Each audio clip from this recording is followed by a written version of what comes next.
O que é a maçonaria? Como ela foi fundada e no que acreditam os maçons? A maçonaria se desenvolveu a partir de centenárias associações comerciais europeias. Um trecho de um vídeo antigo que mostra o presidente Jair Bolsonaro, PL, discursando em uma loja maçônica viralizou nas redes sociais nesta terça-feira, 4. Goiás News. Notícias. Sem mais delongas, vamos para notícia. O assunto se tornou o mais comentado do dia, segundo aponta o Google Trends, somando mais de 500 mil pesquisas no Google pelo termo maçonaria.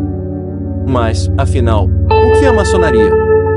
A seguir, entenda como surgiu a instituição, como ela atua no Brasil e no que acreditam os maçons. 4 fatos que você precisa saber sobre os Illuminati. Como Jesus Cristo passou a ser representado como um europeu branco. Definição: o Grande Oriente do Brasil, a mais antiga instituição maçônica brasileira, define que a maçonaria é uma instituição essencialmente filosófica, filantrópica, educativa e progressista. Seu objetivo é a investigação da verdade, o exame da moral e a prática das virtudes. As organizações maçônicas, de acordo com a entidade, pregam a liberdade dos indivíduos e de seus grupos, sejam eles instituições ou nações, e defendem a igualdade de direitos e de deveres sem distinção de religião, etnia ou nacionalidade. Contudo, a maioria das entidades maçônicas não aceitam ingresso de mulheres na ordem. Elas, bem como pessoas escravizadas e pessoas com deficiência, foram citadas como um dos grupos proibidos de praticar a maçonaria nos primeiros documentos da instituição, datados do século XVIII. Origens secretas.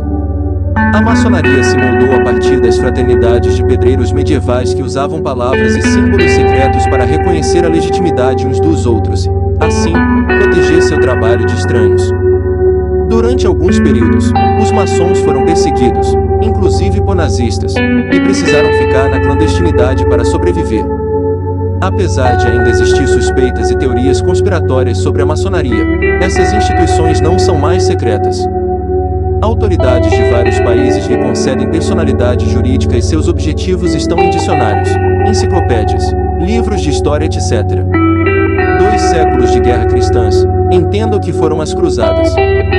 Freud tinha uma sociedade secreta do Anel, com seus amigos e pacientes. O segredo que ainda Freud tinha uma sociedade secreta do Anel, com seus amigos e pacientes.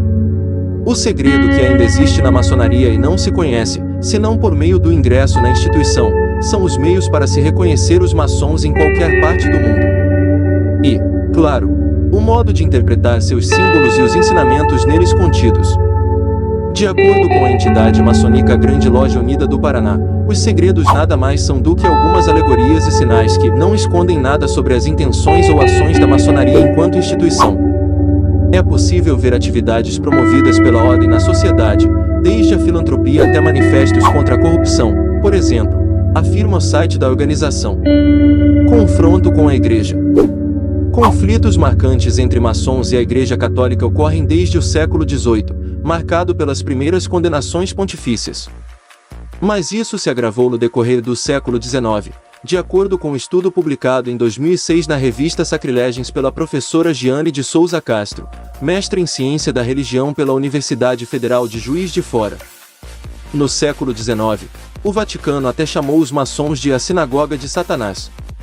A discussão foi ainda mais longe em 1983, quando o Vaticano emitiu uma declaração afirmando que os princípios maçônicos sempre foram considerados inconciliáveis com sua doutrina, e declarou que a adesão estava proibida.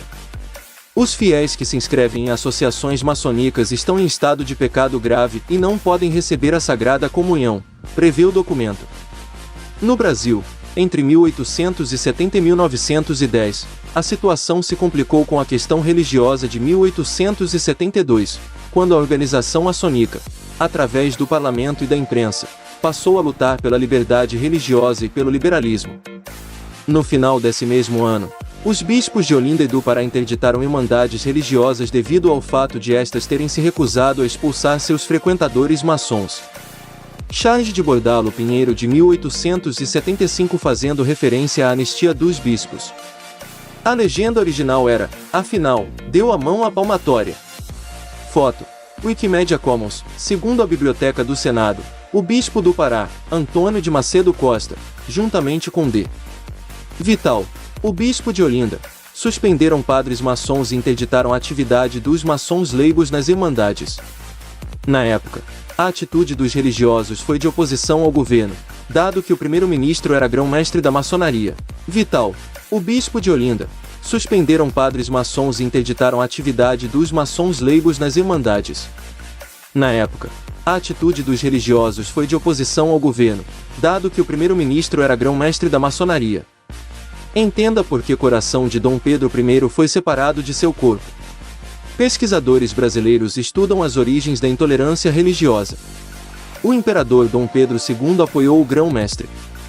Os bispos foram presos, processados e condenados a 4 anos de prisão com trabalhos forçados, depois recolhidos para a prisão simples na fortaleza da Ilha das Cobras e, por fim, anistiados. Porém, a anistia e soltura dos bispos não foi o fim da questão. As tensões permaneceram seja por meio de bulas papais e cartas encíclicas, seja entre jornais católicos e maçônicos, conservando forte conflito entre as duas instituições até a primeira metade do século XX. Ilustração de antiga reunião de maçons em Londres, no Freemasons Hall. A maçonaria é religião. A maçonaria crê na fraternidade de todos os homens, que são filhos do mesmo Criador. Apesar disso, a maçonaria não é uma religião, mas sim uma sociedade que afirma pregar o combate à ignorância, superstição, fanatismo, orgulho, vício, dominação e privilégios. Com isso, a maçonaria admite pessoas de todos os credos religiosos sem nenhuma distinção, desde que acreditem em um só Criador, muitas vezes chamado de grande ou grande arquiteto do universo.